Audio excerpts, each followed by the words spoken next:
Hello, everybody. I'm coming to you from the beautiful space in New York City in Hudson Yards where the water is all around me. But sitting next to me is a very interesting artist. She's been a friend for now at least 2 decades. Sonali Skandan, a Bharatanatyam dancer, student of C.V. Chandrasekhar. Also the founder of Jiva Arts with her husband, Bala, the percussionist. And they live right here in New York City. And she is a very interesting person with many stories to tell. But we're going to begin with the fact that she's just come back from the pristine Galapagos. So, as an artist and a creative person, I'm going to open this conversation saying, what hit you most when you went to those islands? Um, as we were talking earlier, it was life changing. I mean, just seeing nature in its pristine sense without human intervention, without that much human intervention, how it flourishes, how it survives, how it exists, how it changes and evolves.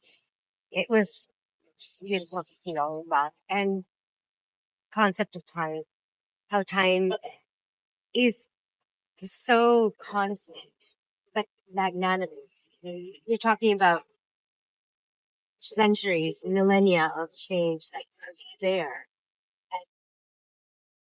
Like Shana, they say, as they say in Vedanta. But as a creative person, do you find that a space like that, something so pristine, something so quiet, where everything seems elastic and something seems to flow, because you live in New York City, which is so intense. So, did that in any way fuel, create a spark? Did it make you think about who you are as an artist? I think it did, because we don't allow ourselves that time to introspect. And when you go to a place like that, you have nothing but time to introspect, to watch, to see how animals move, to watch how animals interact with each other, to watch how a flower might grow this way versus going this way. And I think those moments are very important. My last trip to Zimbabwe sparked a whole new piece called Elements because I saw lions, I saw deer, I saw birds, I saw so many elephants, I saw so many different animals existing in a similar space, which kind of prompted me to create a piece that spoke about their existence in relationship to all the patriarchy. But Do you come and share these kinds of deeper, non-repertoire kind of experiences with your students? And do you urge them to sort of go and seek those quiet moments on their own? And what is some of their responses to that? so I do. Actually, it's teaching kids in New York City is it's a whole other experience because you're teaching students who are exposed, who might not have the same cultural exposure that students in Chile or other parts of India might have. So you are enabling them to communicate with a different language, the things that affect them. So, for instance, this past semester, I encouraged them to create pieces that spoke to them, whether it's talking about social media or the way that they interact with friends or female reproductive rights that they are, encountering right now in this country, right? The issues that affect them. I want them to question things that I teach them. I want them to question stories that are taught to them, but I also want them to respect these stories, to learn from the history that we have. I think that's an important point you brought up because a lot of teachers are telling me that a lot of the younger students are pushing back against some of these traditional stories. And they tend to want to take them literally rather than honoring the fact that this is the story. Yeah. So how would you do it differently, rather than saying, I won't do it. And Right. for the teacher not to find a way through this. I don't think we should say we're not going to teach these stories because it's like teaching history and saying we're erasing parts of history. That's not teaching history. You can't erase history. Those stories existed in a time, in a place that made sense at that moment. And there's a lot we can still learn from these stories. We learn from our mistakes from the past. We learn by acknowledging those mistakes and moving forward. And I don't think you can learn if you erase mistakes. every time I come back to New York City, I mean, I am a former New Yorker and I lived here, of course, many, many decades ago. And I think about how the Indian dance scene has shifted hugely. I remember when I came here in the very late 70s, and many of us were dancing in high schools and temple basements. And of course, they were the elders who came before us.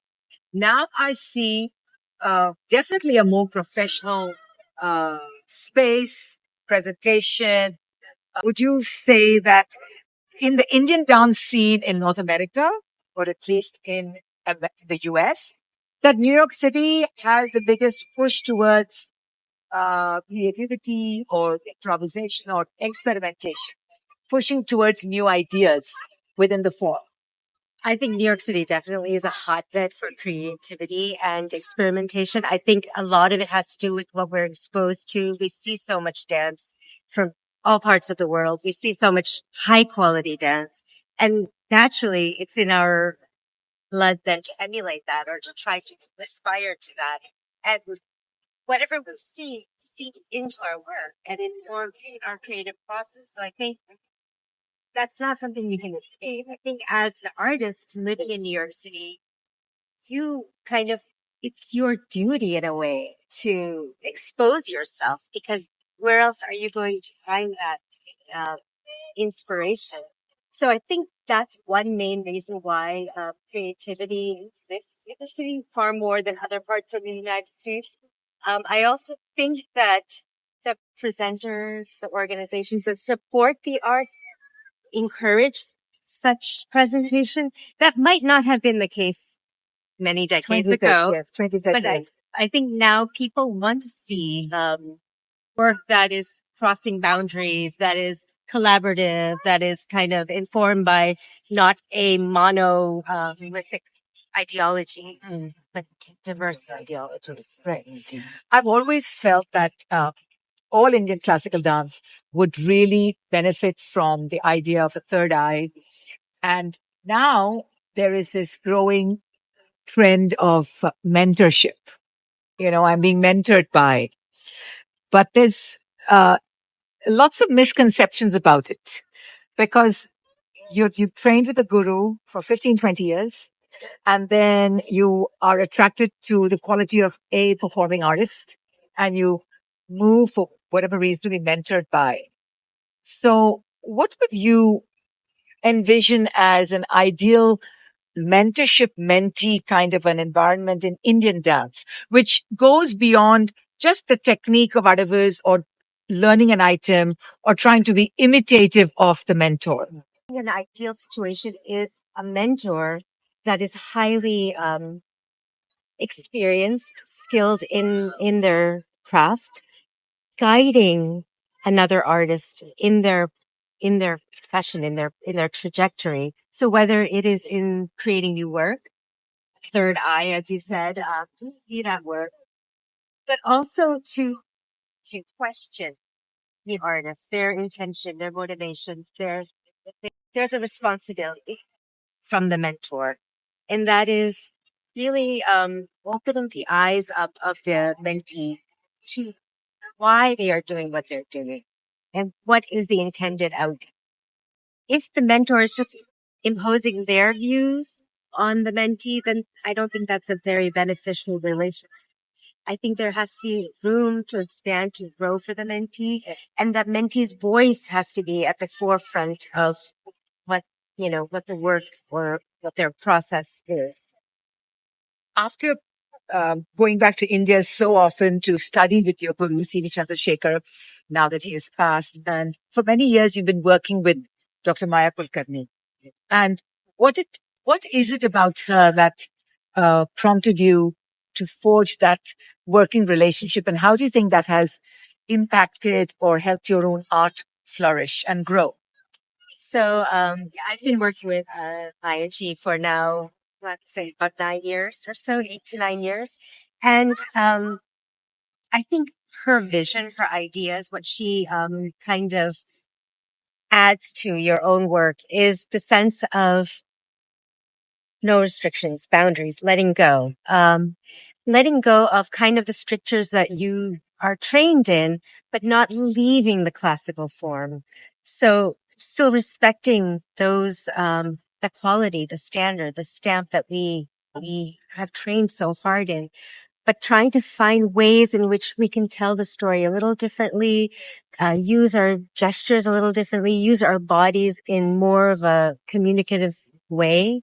I think also for what draws me to working with people like her, people like you, is the ability to tell new stories, because I feel like we have a lot to say personally. We all have experiences that can find their way into our art, into our story making. And we don't have to really keep telling the stories that we're trained to tell, but there's so much out there. And I think that's what draws me to her, the fact that she's open to, telling these new stories, to using the body in new ways and new music as well. New ideas of sound and soundscape and yeah. Are you looking now at a better quality or a higher quality technical performative of US based classical dancers who are now not so fixated or so attached to the idea of India validated them? And are you seeing them getting more opportunities in festivals in North America? It's a very good point. It's something that I kind of have been talking about a lot lately. I think, yes, I think when I first started in this world, I felt like I needed to validate myself by going to India every year, by performing in the season, by being aligned with the gurus and the teachers and the artists there. I think there's no doubt the standards in Chennai and India are the highest. So if you want, to be a certain caliber of dancer, you must be there, be exposed to that. So I do send my students there to get trained by teachers. But as I progressed in this field in my own creativity, I felt like this is where I belong. These are the people that I need to be dancing for or dancing with. And these are the stories of people here that I need to start telling. And I think, yes, the number of artists have proliferated, especially in New York City. The number of artists slash presenters have proliferated. So the sheer magnitude of opportunities have expanded far more than 20 years ago, 15 years ago. The grants are there for us to tap into. We're getting recognized. So do you feel there's many more styles now in New York? And when I was there, it was just so much Bharatanatyam. Yes, definitely. I think Kathak has really flourished here in New York City in the last 10 years or so. When I first started, dancing here, there were very few people, pioneers such as Janaki Patrick were around. But now you have younger artists, you have a lot of aspiring students, who are just really doing fabulous. In India, and I think when Indian missions overseas now ask for artists from India to visit, they are now hinting that they have to include a Bollywood number in their classical repertoire. But Bollywood is a big thing on its own here in the US. It's fitness and for an entertainment value. Do you find any pressure at all in your dance class to teach a Bollywood piece? Are you invited to choreograph a Bollywood piece for a wedding or a celebration? I do get invited to choreograph. I am asked to teach, and I always say no. I cannot teach something I do not feel comfortable with. I do not have experience with. Yes, I enjoy dancing Bollywood, but for me, I tell my students, if you want to learn classical dance, come to me. If you want to do Bollywood, there are other teachers, many teachers in New York you can go to. So, I think you have to, as an artist, that's a personal choice. I know there are a lot of classical dancers who do both. I'm not judging and I won't judge, but it's a personal position that I just. So what about the parents of the students? Are they very involved in their children's dance education? Do you talk to them often? I do. It's funny in New York City, it's a different kind of atmosphere here. When the parents send the students to you, it's almost like they're trusting you with that. They don't. My students' parents don't really get involved in the way I teach or the way I present or the way I, organize my classes or activities. they allow me to be me, which I appreciate. And a lot of the students' parents are like me. They grew up here, are, I guess, first or second generation in the US.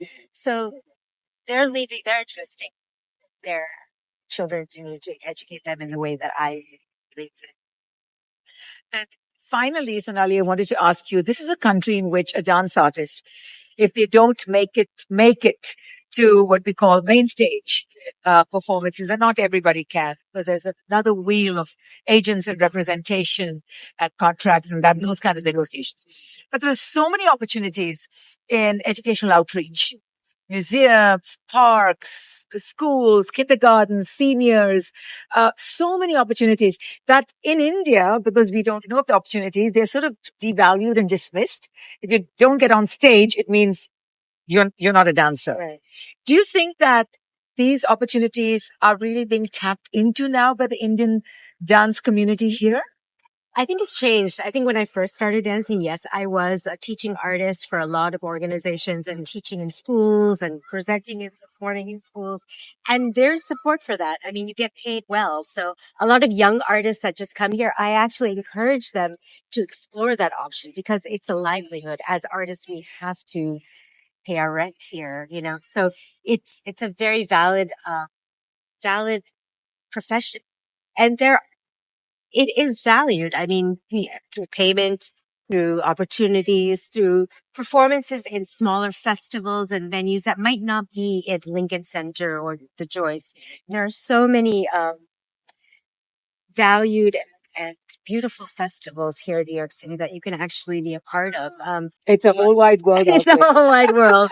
And I think it's something that I think maybe in India it's happening now because when last time I went to Chennai, I saw so many smaller pop-up kind of festivals and venues, which was like, oh, that reminds me of New York City, where we have a small, tiny black box in this like huge building, and nobody would never know about it. So I think it's taking hold in India now. The fact that we don't need to be dancing in a 200 to 300, 400 seat theater. Yeah. So are you hopeful? Do you think you'll stay in the arts in the next 10 years in dance in the next 10 years? Because I know your heart and your mind are pulled in so many different ways and we have conversations outside dance so often. Sonali and I love wine, just in case you know, and we always enjoy a great glass of wine. And she's finding new places for me to visit and enjoy in the city. But, do you really see yourself staying in the dance arts? I always question that, especially after I come back from holiday and when I see a different part of the world. I think this art will always be with me. A part of me is always pulled in a direction where I want to be somewhere where it's like quiet and I get to give this art to people who might not otherwise be able to get it. And a place like Belize or Costa Rica or Panama or, um, I think for me, it's important to be able to balance other sides of my personality. I love travel. I love nature. I love being in the water. So I need to be able to just do everything. If you ask me to do that one thing, which is stay in the studio and create art or teach all day, that's not my cup of tea. You need many sides of you to feed that each other. It's that sort of a cross illumination. Yes. Of it. Yeah. Sounds like me. Yeah. Definitely. Thank you, Sonali. It's been a Thank great you. conversation. And I know I look forward to always connecting with you when I come to New York. There's always something to share and laugh with. I want to thank you all for joining in and being part of this conversation. Remember, New York City is where I once lived, and the city is changing all the time. And it's tough.